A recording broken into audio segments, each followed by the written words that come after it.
Good morning. Welcome to another edition of Coffee with Tea. I'm your host, the amazing Tea Street.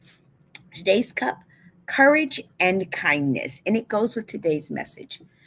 This is the holiday season, and one of the things that I notice is that people excuse unkindness in seasons like this because we tell people we make excuses like, oh, people are in a hurry, it's not personal, people are dealing with things that we have no idea about. And I agree with those things.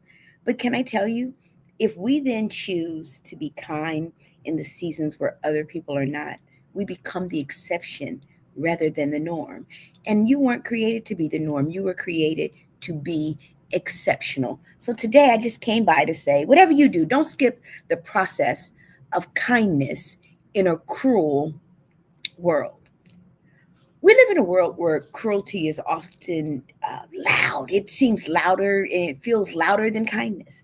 Sarcasm gets more clicks and clackets. Anger spreads faster than empathy.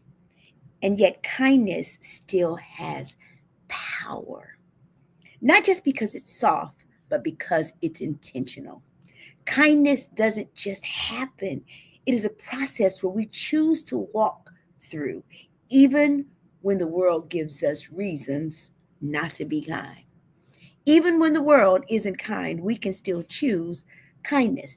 And of course, everything that we know is that we should always start with awareness. Kindness begins with awareness. Good morning, Miss Brown. It begins with awareness.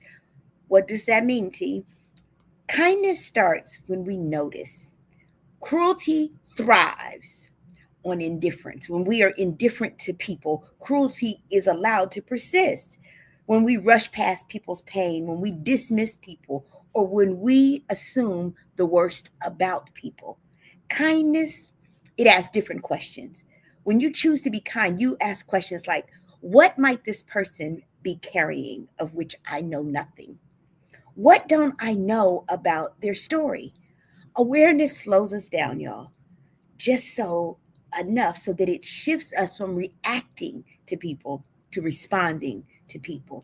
Before we speak, before we post, before we correct someone, or before we criticize someone, kindness pauses long enough to see the human being that's standing or sitting in front of us. You can't practice kindness if you're too busy to even see people. Good morning, Stephanie. Good morning, Darlene. If you're so busy that you can't see people, you can't possibly practice kindness towards people. Now, I told you earlier, this mug says courage and kindness. Kindness requires courage. Do you know how easy it is to just be flippant and nasty to people? It is so easy. And for some of us, it comes so naturally. Kindness isn't a passive action, y'all. It's brave. In a world that's cruel, being kind can feel a little risky. It might look weak to some people or naive, or if you step out of the crowd, but kindness shows up anyway. It speaks with respect when disrespect is expected and sometimes warranted. It sets boundaries without becoming bitter. It refuses to mirror cruelty just because cruelty came first. Just because somebody is nasty to you, you don't have to choose to be nasty in return. Good morning, Josh. You don't have to choose to be nasty in return. Do I know people who are just nasty? Yes. I get to choose whether or not I'm going to be nasty back. Kindness is a strength under control, not weakness on display. I often choose kindness, especially when people aren't kind to me. Not just when, but especially when I know that they're intentionally nasty. Recently, I had somebody in church just nasty for no reason.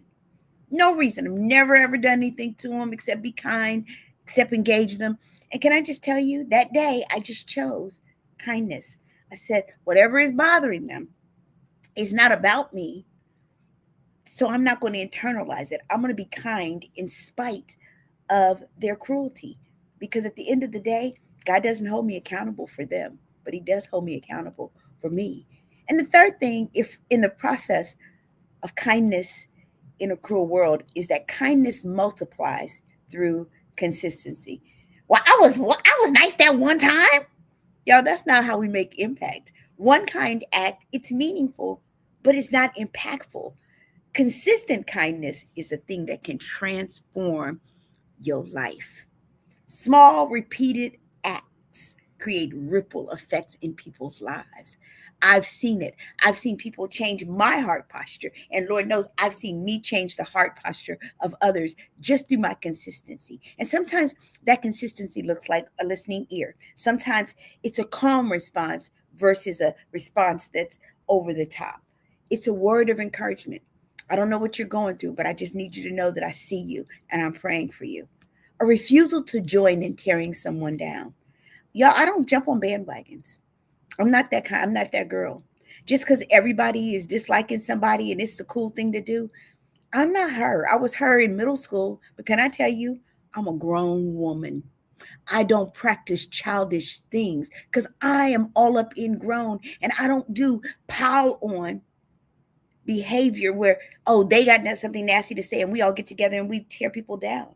Over time, kindness reshapes spaces.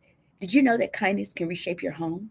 If you're a teacher, it can reshape your classroom, the places where you work. No matter what everybody else is doing, it can change our communities if we simply practice kindness with consistency. Over time, kindness can change the atmosphere. And often it starts with us, it changes us first. Kindness practiced daily becomes a quiet force that outlasts and withstands cruelty. So I came by to, good morning, Jackie. I came by to tell somebody today, whatever you do, don't skip the process of kindness in a cruel world. One, kindness begins with awareness. Two, kindness requires us to be courageous. And finally, kindness multiplies through consistency. I don't know about you, but in a world that's cruel, we all could use just a little bit more kindness. And how about we let it start with each and every one of us? I'm the amazing T Street. There's absolutely positively nothing amazing in me that's not in each and every one of you. Good morning, light skinned cousin Wendy.